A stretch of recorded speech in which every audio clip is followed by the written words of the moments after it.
It's Prompt Nuggets $30,000 summer cash giveaway, and that's not all. Every day of the week in June and July, we've planned something special for you. Sundays, $1.50 bowling specials, daily drink and appetizer specials at the Gold Bar, hot seat drawings and the party cart. Earn up to 10 times the points 3 days a week. Thursdays in June, win a GPS. Thursdays in July, win a 32-inch HD TV DVD combo. Every Friday and Saturday, 10 lucky people will walk away with their share of $30,000. Where the fun never stops, Prompt Nugget Hotel and Casino. Sometimes 2 trips, sometimes more. Sometimes we're overcrowded down in Prump. Everybody looks at it and says, well, what do you need a bed space for? And the reason being is that there are times when we actually are over capacity. There are times when we actually have to go to the court and we have to do that matrix and see what inmates we can release because we have no ability to actually hold them. Sometimes down in Prump, even though it's only designed for 32 people, actually it was only designed for 28, they had to increase that. There are times we're holding 61 people, sometimes 70. There are times when we made arrests where we actually ran out of jail space throughout the whole entire county, including we have a small facility in Beatty, which is a temporary holding facility where that's 12 beds, and we were at capacity. We actually had the Tonopah jail over max. We had the Beatty jail over max, and we had the Prump jail over max. And sometimes we have to go to the judge, and based upon what the inmate is in for, is ask the judge to consider some of these cases for release. We don't want to do that.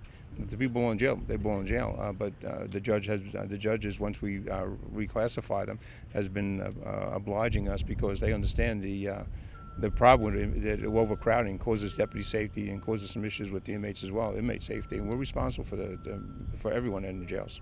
You are, and I know that you were concerned at one time about the inmate safety here and the overcrowding and living conditions themselves. Well, understand is that the jail that's next door is, that we're replacing is a metal jail. We've had inmates fall through the metal floor because of the high humidity. It's improperly vented.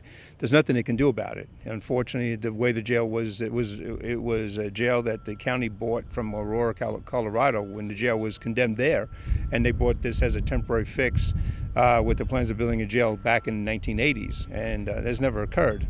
My predecessor tried to get a jail built in the 90s. Just before I got hired, it was supposed to be done when I got hired. That was never done. It was always a pushed-off project. I made a determination that, working with the county commissioners to get this project our way. It's definitely a liability. This jail violates all a whole bunch of state laws and violates federal laws as well. And the DOJ, the Department of Justice, who did the inspection of the jail back in 2003 basically said is that the jail was completely out of compliance and ordered us at that time to build a new jail, which was never done. It was always pushed off. And we were liable for that. We're liable for the inmates that we house in here. So what we're doing right now is, get with the work of the county commissioners and Pam Webster and everybody involved, and the sheriff's office, of course, is we got this facility going. And it's going to be something that's it's going to be economical to run. Looking at a whole bunch of electronics, the way it's doing it. There's going to be video visitation that will eliminate the fact that a deputy now has to watch over visitation as is currently done person to person over a screen. The inmate themselves can go into a kiosk within the dormitory, within their pod, and schedule their online their video visitation with their family members, and plus there'll still be an opportunity for the attorney clients to actually sit face to face and discuss some things that they have to do face to face, the attorney and their client, of course. So there's the kitchen is going to be enabled for us to actually cook meals in advance. Instead of the breakfast and lunch and dinner we have to cook at that time, we can cook meals in a week in advance, and then we can go into our freezer and then allow us to heat those foods up or cool them to a proper temperature. And then it also gives the ability to actually store food, because we haven't been doing that. We've only been able to store so much food, so we've never been taking advantage of some of the costs of actually bulking those food items, which we now can do. In the future, we can do that now.